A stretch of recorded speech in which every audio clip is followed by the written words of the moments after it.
This is Major Greg Arabian of the United States Air Force, honorably discharged. I'm the Oral History Director of Post 41 AMVETS, the Corporal Paul S. Marsubian Post in Watertown, Massachusetts. We are conducting today an oral history of one of our fellow veterans, Peter J. Abidian of Belmont, Massachusetts.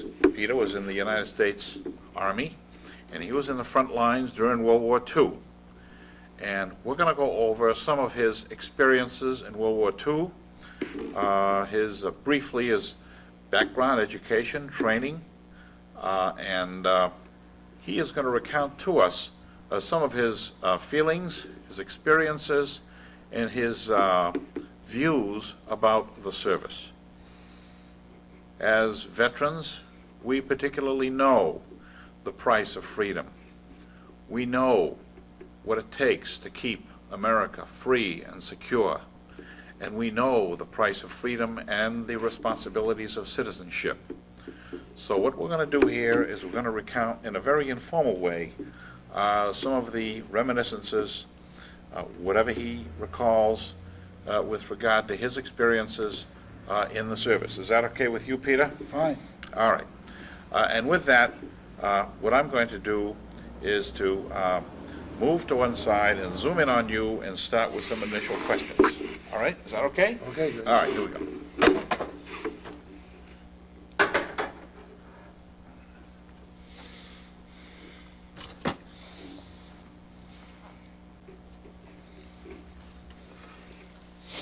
Okay, Peter, why don't we start out, if you will, by telling us where you were born.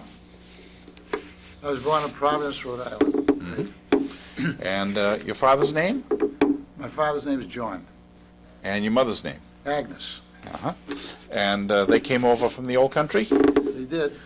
And I think you had mentioned that they were in Ankara? My father was born in Ankara. Mm-hmm. My mother's from Mazadeh Harpet. Okay. They met in Aleppo, Syria. Mm-hmm. They were married there, and they came here in 1920. So they went through the genocide? Yes, they were both refugees. And refugees of the genocide? Yes. And they came from Aleppo and through Marseille? By way of Marseille, France? Yes. Okay. Did they meet any relatives in Marseille that you know? No. Okay.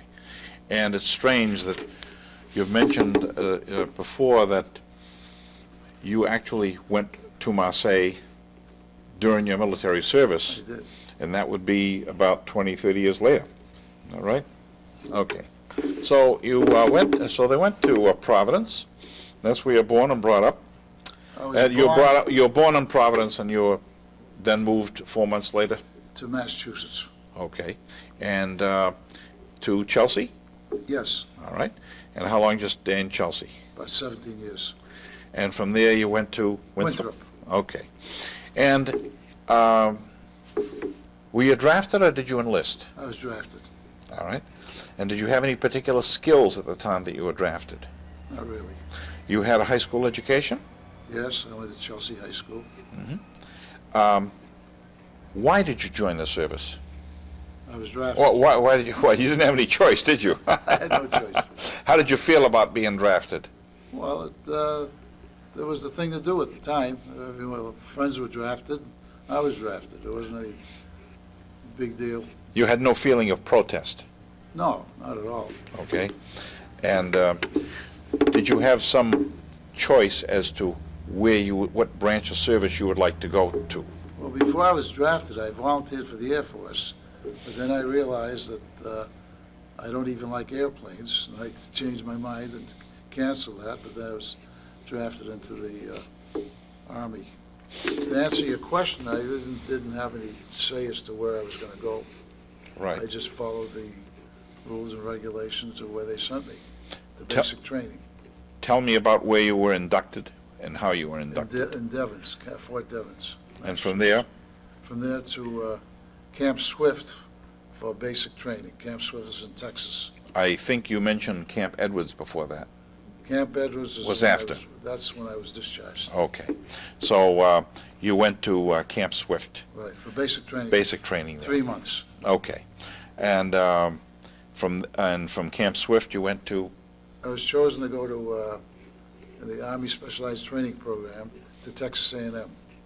this Army Specialized Training Program, was there any specialty that you wanted to go I into? thought of medicine, but they couldn't, there was no opening for that, so they put me in an engineering program.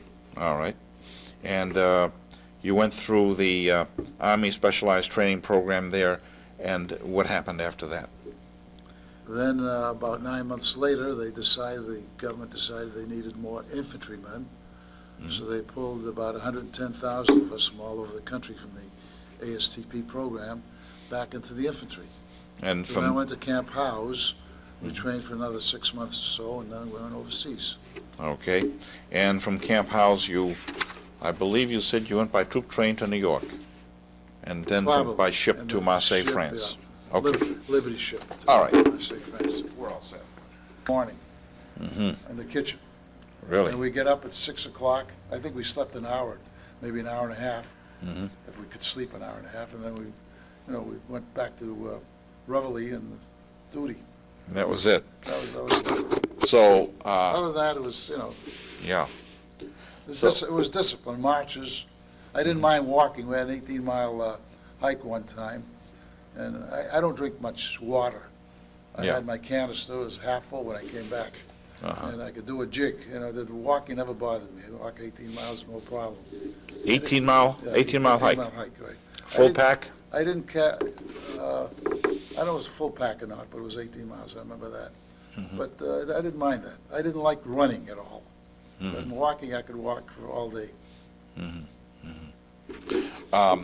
So, when you went from Camp Swift to Camp I went to Texas A&M. Texas A&M, Right. but you said there was another camp that you went to That after was later. Swift. That was afterwards. Oh, I see. So you went to Texas A&M.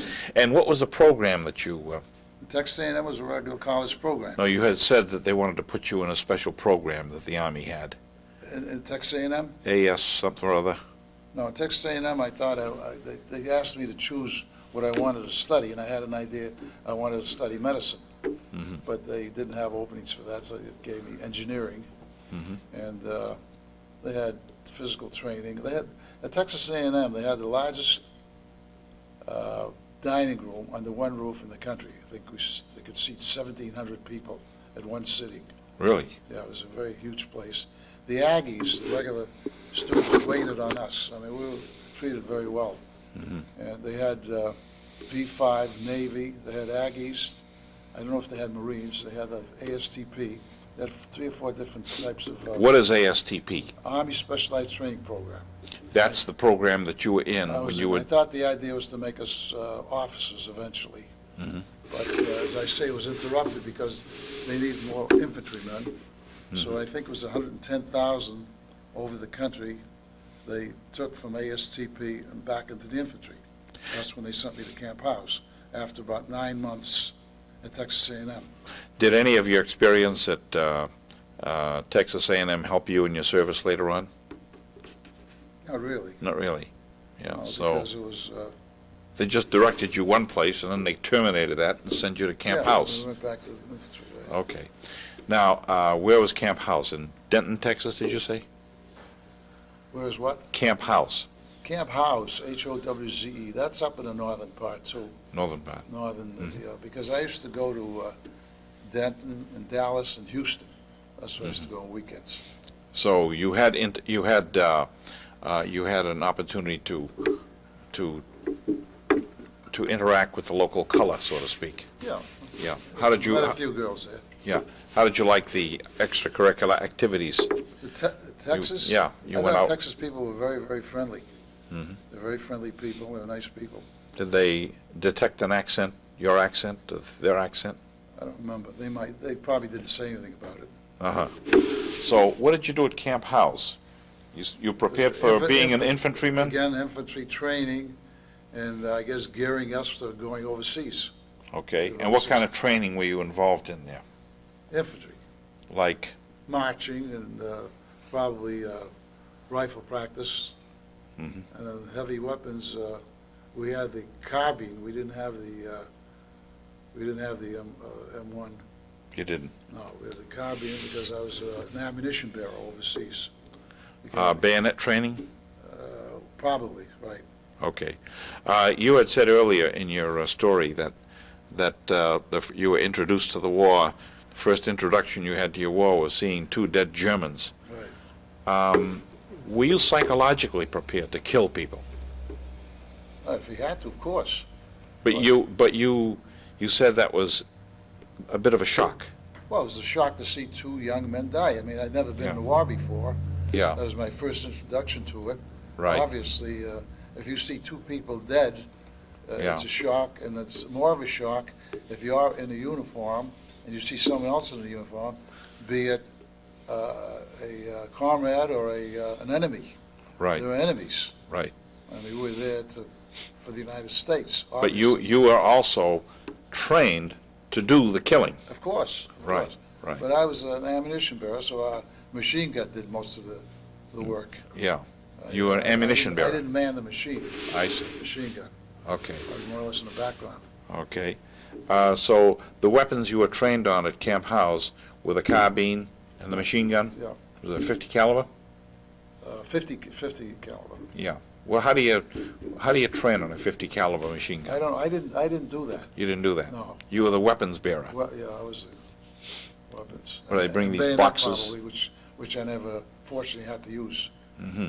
Mm-hmm. Okay. And what else did you do at Camp House? That's about it. That's about it. Okay. And how long were you there? Well, I was there from, I guess I went in June. That's about 6 months. 6 7 months. Mhm. 6, 7 months before we went overseas. All right. And how did you get overseas? Air or ship? We took, it was a Liberty ship, I think about 5,000 people on it, and I got terribly seasick for 4 days. Where'd you embark? We embarked at Marseille. I'm sorry. Where did you Oh, we board? embarked, I'm sorry, I said disembark. We left from, Houston? no, Corpus Christi? I don't remember. But it was at a place in We Texas. must have gone to New York and got on the ship there. I don't remember leaving from Texas. Mm-hmm. I think- Troop train to New York? I don't remember. Don't remember? It's funny, I just don't remember that. That's okay. That's all right. So you were aboard a Liberty ship, Yeah. and you were headed towards directly to France, or did you go by way of England? France to Marseille, and it took about 10 days. As I say, I was very seasick, and it was the worst feeling I can remember, because the only relief you could get would be to vomit, and I didn't. Mhm. So it was worse, it was one of those things. But then again, What time of year was this now? this is in October. Yeah. So you have a little bit of a rolling seas there, and you Must have, have been, right. yeah, yeah. How are the accommodations on the Liberty ship? Not good. Not good? Yeah, we had a little place to sleep in the hole. You did have a hammock. I'm sorry? You slept on these hammocks, I or guess bunks? so, Yeah. Bunks. You didn't have to take turns sleeping on deck and on the bottom, did you? Can't remember. Yeah. And how did you get fed on these? What? How did you get fed on these Liberty ships? Do they have cafeterias or restaurants, or what did you do for food? Well, they had, I guess they had a cafeteria that we ate in. Really? In the whole of the ship, I guess. I don't remember, to be honest with you. Because you I can't remember. you where probably we- didn't have any appetite being seasick. Well, when I got sick, I couldn't, of course. They said the best antidote was to go down and eat, but you couldn't. It was impossible. Mm-hmm. And then, then you get better and then you go along with it. But I remember we were in France when they were marching along one night. We'd been marching maybe 10 hours or more. I turned to a fellow I walked with, and I said, as bad as I feel right now and as tired as I feel, this is great compared to the seasickness. Really? The seasickness was something unusual, whereas if you're marching along, you're tired. It's a normal tired feeling. You don't have the nausea. Yeah. So the seasickness was probably one of the worst sicknesses you. Yeah, You had. it's a very hard thing to Yeah. describe. And then when you're overseas, when I'm talking about it, you really don't know what's going to happen. I mean, the feeling that you have is that you're over there, you're following instructions, you have nothing to say about it, and your fear is mitigated by the fact that you really don't know what's going on. As you're fully conscious of what's going on, you'd be more frightened than if you didn't. So when you're with a lot of buddies and you're all doing the same thing, and you know you're in a war, and you haven't been wounded, as some of my comrades were, then you feel lucky. And you just go along with, And you do what you're told. you do it because you have to do it. How were the directions that were given to you? Were they rather clear? Well, there wasn't much to worry about directions because, yeah, they were clear, of course, Yeah. because it was a chain of command. Okay. The company commander gave it to the sergeant, he gave it to us, and whatever we did together. There was no problem. There was one thing that we noticed, we had a sergeant that, in the States was a bully. He really, I don't want to use a bad word, but he wasn't a very nice guy. But he broke up when we went overseas. He fell apart. He did? They had to take him off the front lines. Really? He fell apart. He couldn't take it. And he was supposed to be a tough guy. Something like shell shock, or No, he just fell he apart? got rattled. He He got did. rattled. Uh-huh. He got frightened. It was just, I mean, everybody else was taking it, but he couldn't take it. Really? He was the guy who was picking on everybody. He was Oh, a big guy. Uh-huh. So that was kind of interesting.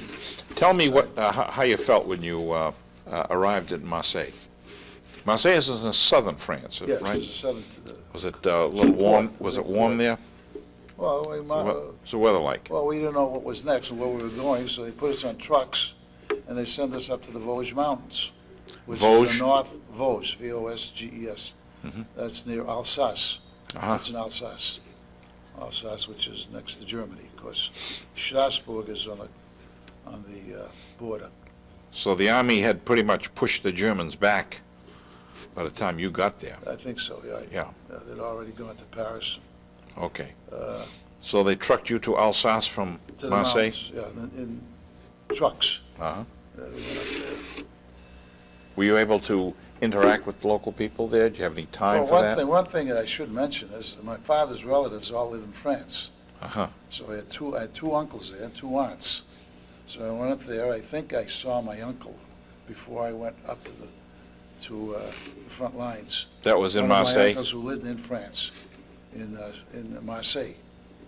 I saw him, and then my other uncle also. Well, I didn't see them then, but they came to me at the hospital when I was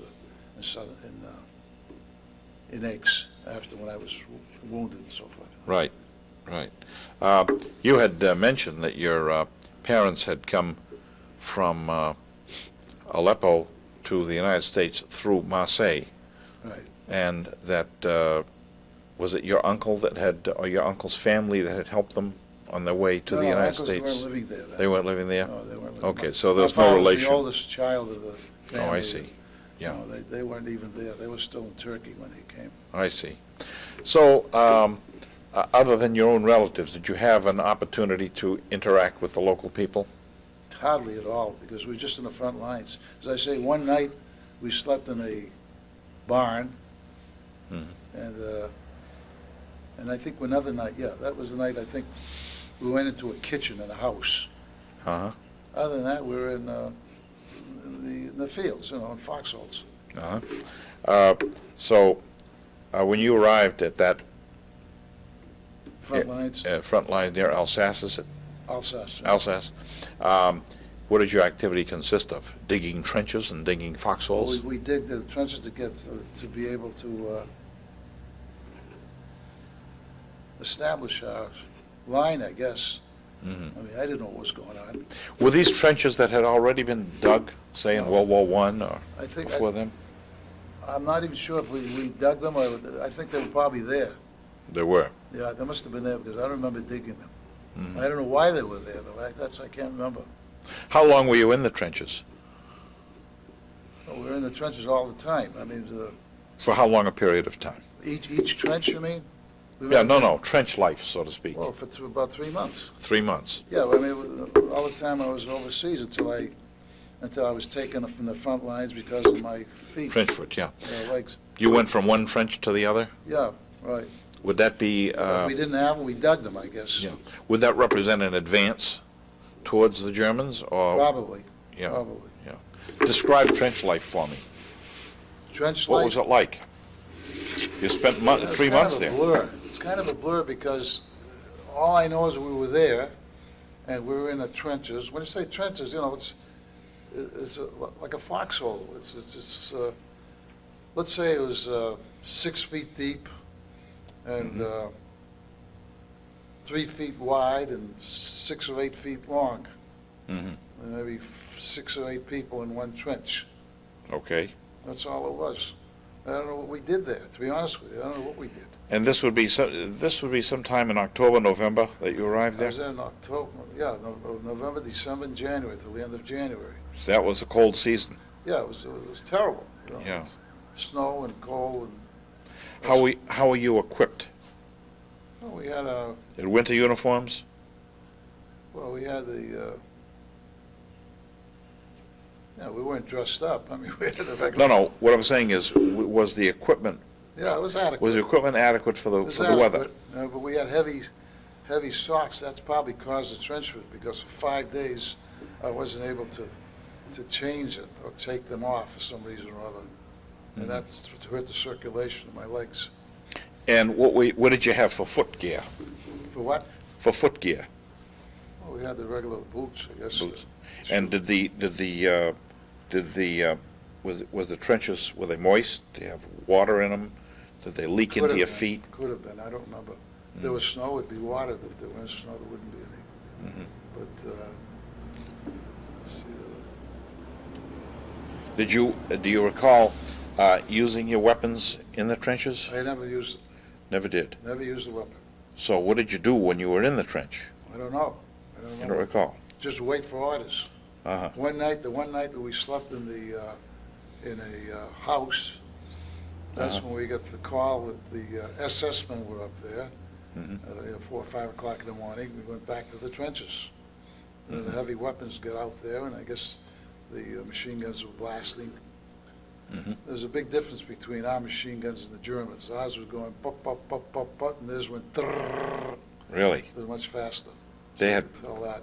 That You was- feel they had better weapons than we did?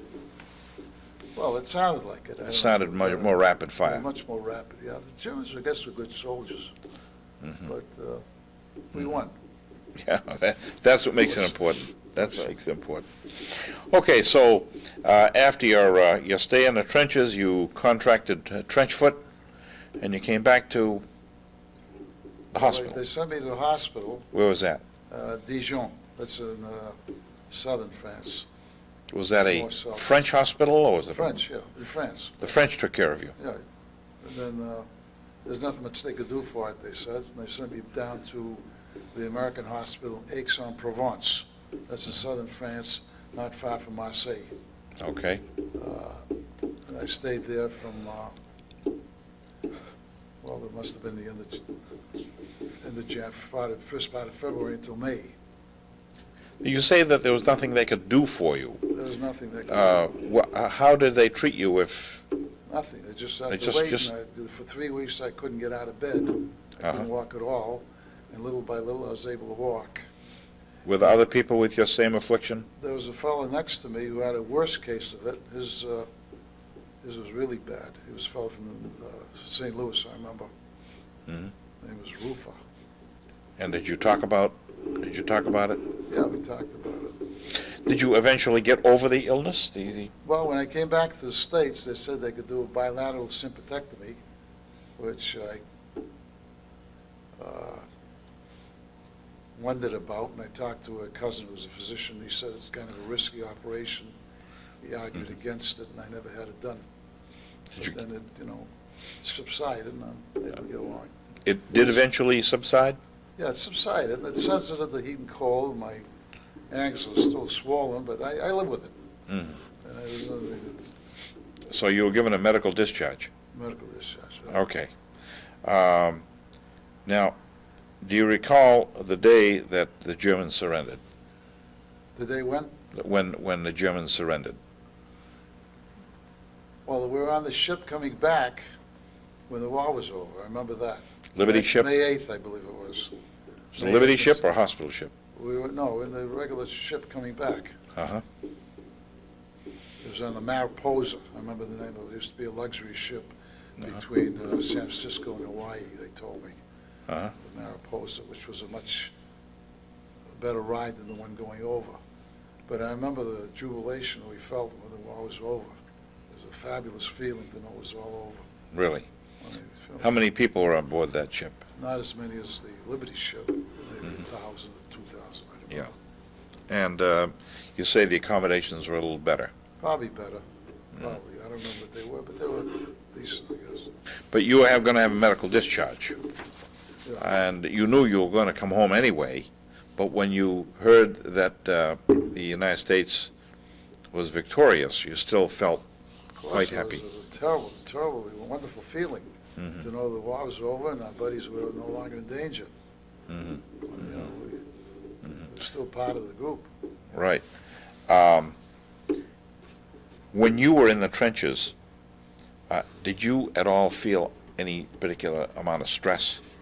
Stress? Yeah. Not anything inordinate. Mhm. I mean, the same stress anybody else feels of being over there as a doughboy, so to speak, Right. not knowing which way is up. Would you, did you correspond with your family regularly? From there, Yeah. I don't think we could. Mhm. I may have written a letter or two, I don't remember. But up to the time that you went overseas, did you correspond with them? I'm sure I did. Called them, Yeah, telephone? I'm sure, yeah, I kept in touch. Okay. And from the time that you went into the service, from your stay at Fort Devens, Fort Swift, Texas A&M, and Camp House, were you in regular contact with your parents? Yes, Did you ever have an opportunity to go back home on leave or furlough? yes, I did have a furlough at Texas A&M. Okay. And how did they feel when you came home? They're happy to see you? Well, of course. Yeah. Mother and father were there, and my brother was in the Pacific. Mhm. He served in the Pacific. You have a brother who was in the service? Yes, he was in the Pacific. What was his name? John, John. And what was his rank he was a technical sergeant. He was in communications in the Army? in the Army, right? Uh-huh. And who got out of the service first, you or he? About the same time. About the I same think I time. might have gotten out. I don't remember exactly. He served just about 2.5 years also. Mhm. He went in a month later, maybe, or 2 months later, and got out about the same time. Mm-hmm. Mm-hmm.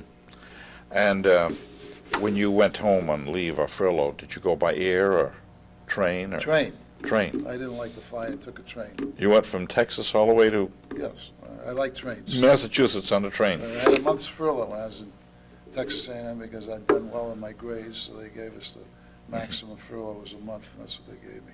Did you make any close friendships while you were in the service? Yes, I did. Name some of the friends that you had, or describe them. Well, I had, the name of Bishop I was very friendly with from Illinois when I was at Texas A&M. The other ones, I don't even remember the names, to be honest. But you went out with the boys, so to Yeah, speak? Yeah, Okay. And did you, I don't suppose that you thought about the military as a career after Not you really. came back? not really. I never gave it a thought. Now, when you say you saw these two dead Germans when you were in the front That lines, fascinates you, doesn't it? yes, it fascinates me because you say you were never in combat. Well, they're And- right in front of the foxhole that we dug, Uh-huh. and then we just did the They first- just happened to be there. Yeah, it just happened the first day that we hit the lines. Right. We go to a foxhole, and then we look there, and the two guys lying there right in front of us. I mean, that was a little unusual. I mean, they- It was. They could have been, 30 yards away or something. It could have been anywhere. It could have been anywhere. They happened to be right there. It was Yeah. a wake-up call, I guess you call it. Yeah, yeah. A So, reminder of what we're doing there. did you, when you say it was a wake-up call, did it do anything to get you serious about killing your enemy? No, I just felt bad that there's a war going on, and a war, in my opinion, is a result of the man's stupidity, not Yeah. being able to get along. I Right, don't care what war it is. all right. I mean, if people could realize that if I'm good to you, you're going to be good to me, and we're both going to be better off, then there wouldn't be any war. War is a result of man's stupidity. That's all it is. That's when the reason diplomacy why people fails. are all fighting all over the place. Okay, Because if somebody attacks you, you've got to defend yourself. you have no choice. You have no choice. You've got to do that. You say you heard weapons going off, Of course. 88s, artillery, Machine gun. things like that? Well, Was it when I- mostly machine gun fire? Well, let me say this, interrupt you for a second. On the first day that we landed, I forgot to mention this, I think something landed right near our foxhole that first day. Mhm. Something, I don't know what it was. Hand grenades? Probably, might have been. Yeah. No, I don't think it was a hand grenade. It was an artillery shell, I think. Mhm. Landed near the foxhole. That was a little bit of That woke you up? frightening, too. Yeah, yeah. Okay. When you got out of the service, what, you hadn't fully recovered from your trench foot, had you? Or had you? I recovered to the point where it wasn't bothering me that much. You could walk? Oh, of course, yeah, I could walk. Okay. And what did you do after the war? Where were you discharged, first of all? From Devon's? At Devon's, I guess. Okay. No, Edwards. Camp Edwards. Camp Edwards. Camp Edwards. Yeah, you went in at Edwards and you got out No, at I went at Devon's. Devon's. Came out at Edwards. Then you went out of Edwards, okay. That's known now as Otis Air Force Base. Edwards. Or else it's Camp Edwards, but the other half is Otis Air Force Base in Massachusetts. And, I went to Tufts yes, on the GI Bill, Mhm. and I got my bachelor's and master's there. in liberal arts, Romance languages. Romance languages. Right. So you utilized the GI Bill? Yes, fully. Okay. I'm very grateful for it. And when did you... And they paid me so much for being a disabled veteran. They Did- gave me a stipend every month. They did. Yeah. And do you recall what the tuition was at Tufts when you went? The what? The tuition, how much was the tuition? I have no idea because I didn't pay anything. What year? I went in 1945. Well, I went there in 1954, and the tuition in 1954 was $550 a year. We thought that was outrageous, especially when it went up to $600. So in 45, it must have been a little bit under $500. It must have been. Yeah. So they paid your tuition, they paid your books, I believe they paid the books too. and they gave you a stipend. Right. And where did you live? I lived at home, my parents. So you commuted back and forth from Right. Medford to Winthrop? Arlington, they lived in Arlington. Arlington at that time. Okay. And did you, any time after your service ended, join any military organizations? I say military organization, AMVETS, AMVETS, right. yes. ROTC, how about on-campus organizations like ROTC No, or none of that. veterans clubs or anything like Not that? really, not really. Did The you only affiliation I really had is AMVETS, one of the founders of the post, I believe. Okay. But going back to Tufts, tell me how Tufts accepted you as a veteran going through their Very good. program. They did? Right. There was no anti-veteran feeling there? No, not at all. They accepted you? No, because there were many, many veterans. When I went in, there were, the preponderance of the male students were veterans, probably, Really? because that was the time they were all getting discharged. Okay. Now, you say you were one of the founders of Post 41 here. Yes, I was one of the, How did you learn of the existence of Post 41? How did you get together? How did you do it? What do I'm you a little vague on that, to be That's all honest right, with you. but whatever you recall. I'm a little vague. All I remember was that Aram Conragan and Jack Mazurian and a few of us others were together, and they founded the Post. Now, I don't know why it was exactly at the beginning, but I was one of the early members. Mhm. But then I left, and I didn't live here for a while, so I wasn't active. So you say Aram Conragan, is he the attorney? Yes, And he's still around, I guess. I haven't seen him for years. all right? I see Jack once in a while. So where were the meetings? In Watertown somewhere, some building in Watertown, I don't remember exactly. All right? And It was what do the meetings consist of? I don't remember. Don't recall? I don't remember if I, Did they serve meals like they do now? I don't remember. Don't recall. Okay. So then you say you moved out of the area? Yes, well, are we getting into the rest of my life? No, no. I'm just trying to trace your affiliation with the Post. Yeah, with the Post, I've been semi-active with the Post. I enjoy coming to the Post, Mhm. and I come whenever I can. Mhm. In my business of life insurance and investments, I worked many, many nights, so I wasn't able to come as much as I could. Now I've slowed down a little bit, and I'm able to come a little more often. And I Okay. enjoy the meetings. How would you counsel, this being the year 2003, how would you counsel any young fellow contemplating military service these days? Would you encourage them? Would you discourage them? What would you do? Well, it's not a yes or no question, Mhm. Greg, because first of all, you'd have to know the person very well. You'd have to know what alternatives he has, what his chances of success are, what he really wants. So that's a very complicated thing. I don't think you can really counsel him. You can just have him go to the people who are in charge of the military establishment, have him confer with someone there, and see if his idea of a career in the service is something that he wants to pursue. I wouldn't want. Yeah. I wouldn't You, dare of course, counsel. today we also have a volunteer army. Right. Don't If- we? If a person wants to go in and is suited for it, it could be a very good career. Some people found it very satisfying. Others wouldn't go in for anything. Yeah, they pursue a civilian career. Yeah, it's difficult. Right, right. Okay. Now, is there anything in this discussion that I haven't covered that you'd like to remark upon, like memorable experiences, humorous experiences, worthwhile experiences that you had during the war? Anything that you'd like to add?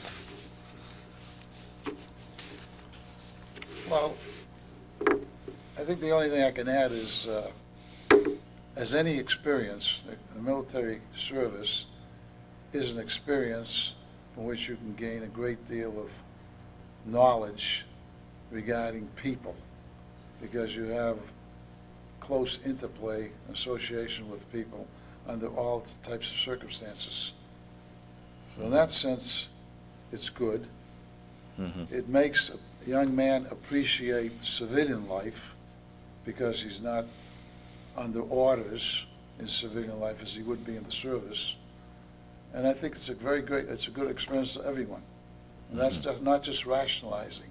I think it's a very good experience for everyone, and I'm sure most veterans will agree with me. A lot of young men who can't find their way in life with 1 or 2 years of military training will have everything to gain and nothing to lose, especially in peacetime. I think it's a worthwhile discipline for your body as well as your mind.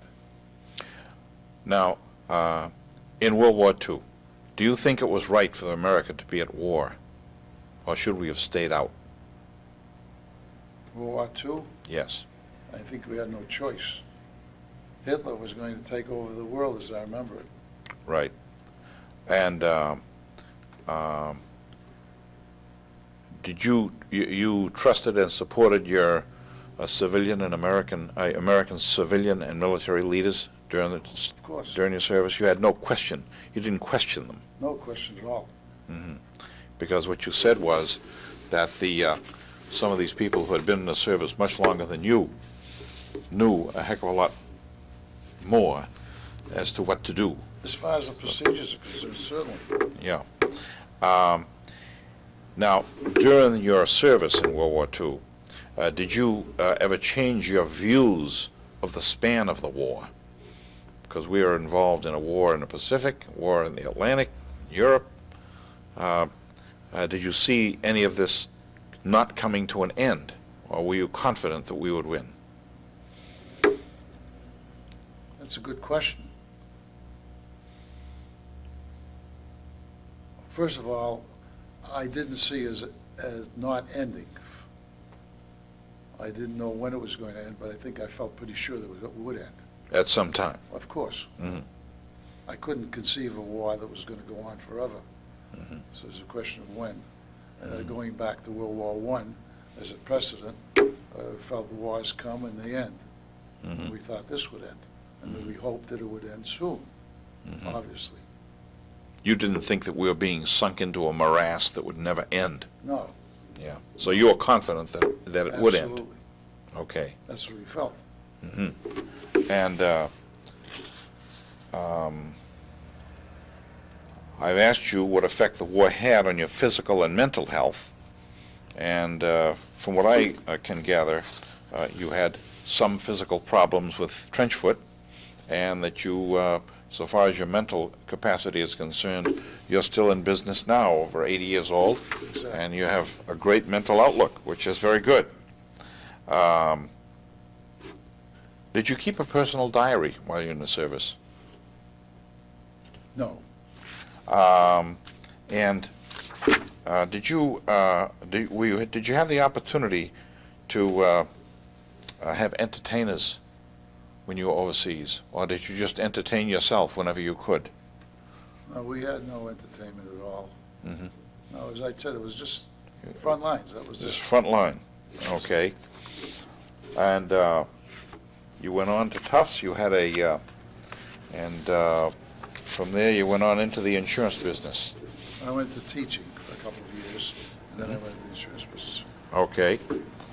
And was there any connection between your Romance language training, your Romance language education at Tufts, and your insurance, Yes. in the insurance business? Because What was I went that? to Mexico, and I pioneered health and accident insurance for Mexican companies. Mhm. So my knowledge of Spanish is important there. Okay, so you learned Spanish at Tufts. Yes. Okay, very good. French and Spanish. All right. Okay, I think that I've asked you about all the questions that I can think about. Is there anything that I haven't covered? That's the You've done a good job. That's the important thing. Okay? And what I'm going to do now is simply end this. Hold on just a minute.